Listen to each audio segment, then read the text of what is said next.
여러분 안녕하세요. 오늘은 귀촌, 즉 도시를 떠나 시골로 삶의 터전을 옮기는 움직임에 대해 이야기해 보려 합니다. 지난 10년 동안 우리 사회에서는 귀촌이 단순한 유행을 넘어 인구 구조 변화와 지역 재생의 중요한 축으로 자리 잡아왔고, 실제 통계가 이를 뒷받침하고 있습니다. 농림축산식품부 등의 공식 자료를 보면 2023년 귀농귀촌 가구는 약 31만 6천여 가구, 인원으론 약 41만 명에 달했지만 이는 전년 대비 일부 감소한 수치입니다. 이 같은 흐름은 귀촌이 단순한 유행이 아니라 삶의 방식 전환과 지역 전략이 맞물린 현상임을 보여줍니다.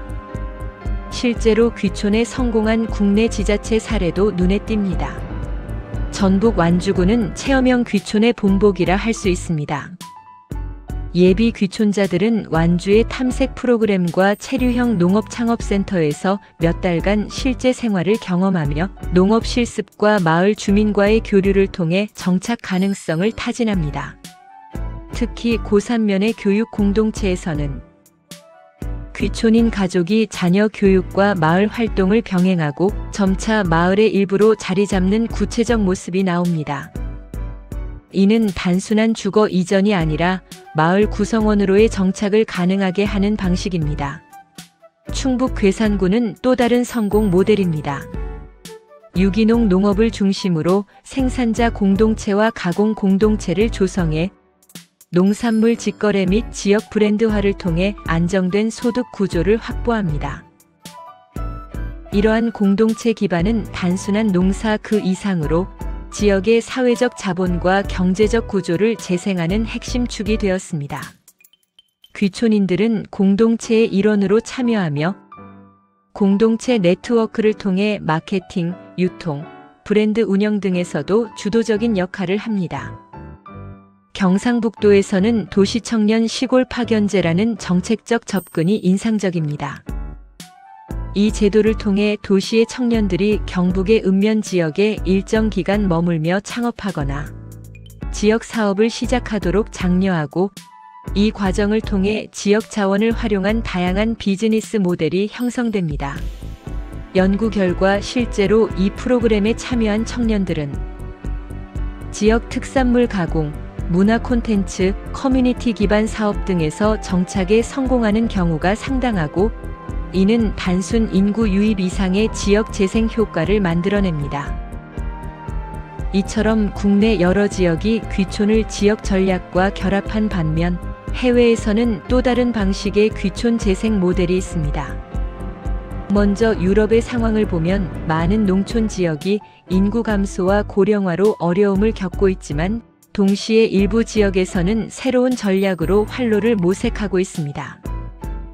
예컨대 유럽연합의 공식 데이터에 따르면 2015년부터 2020년 사이의 전형적인 농촌 지역은 연평균 약 0.1% 인구가 감소했지만, 동시에 농촌 지역의 65세 이상 고령 인구 비중은 연평균 1.8% 증가한 것으로 나타났습니다.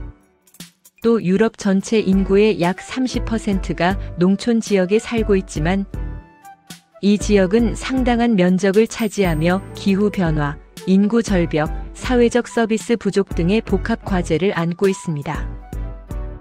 그럼에도 유럽의 일부 농촌 지역은 지역 재생을 위한 창의적 해결책을 찾았습니다. 예컨대 이탈리아, 스페인, 그리스 등에서는 공동체 기반의 귀촌 전략과 재정착을 위한 프로젝트가 운영되고 있고, 일부 지역은 이민자나 귀향자, 즉 도시를 떠나 돌아오는 사람을 받아들이는 데 주목합니다. 스페인의 경우 소규모 마을에서는 난민 또는 이민자를 유치해 공동체를 재구성하는 프로그램이 있습니다. 영국 파이낸셜 타임즈 등 보도에 따르면 일부 지방자치단체는 빈집을 재생하고 이민자나 난민에게 집과 일을 제공해 지역 인구를 되살리는 전략을 사용 중입니다. 이런 프로젝트는 인구 유입뿐 아니라 지역의 문화적, 사회적 자본을 새로 구성하는 데 기여합니다.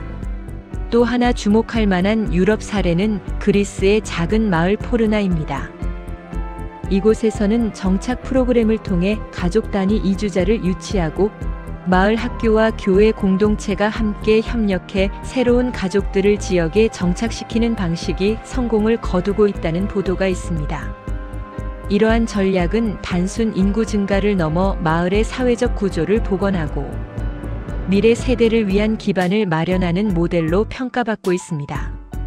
한편 일본에서도 귀촌 또는 지방 재생의 중요한 전략으로 빈집을 활용하는 방식이 활발합니다. 일본은 고령화와 인구 감소 문제로 빈집이 많아졌고 이를 지역 활성화의 자산으로 전환하는 정책을 추진해왔습니다.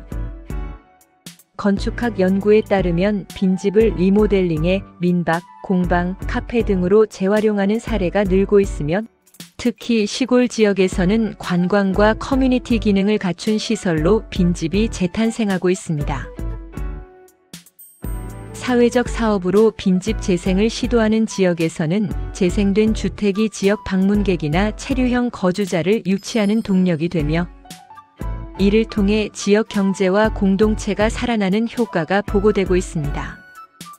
이런 접근은 일본 정부의 지역 재생 정책과 맞물려 오래된 집을 보존하고 동시에 이주자 및 관광객을 유치하는 지속 가능한 모델로 자리 잡고 있습니다.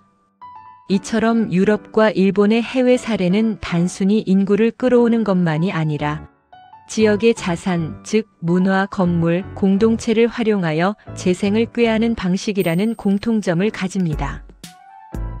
이들은 우리가 귀촌을 고민할 때 중요한 참고점이 될 수 있습니다. 우리도 귀촌을 개인의 삶의 변화로만 보지 말고 지역 전략과 결합된 장기적 접근으로 본다면 보다 안정적이고 지속 가능한 정착이 가능하다는 것을 시사해 줍니다. 돌아와서 우리의 귀촌 이야기로 다시 생각해보면 전북 완주군, 충북 괴산군, 경북의 청년 파견 프로그램 같은 국내 모델들은 이미 이러한 전략적 방향과 맞닿아 있습니다.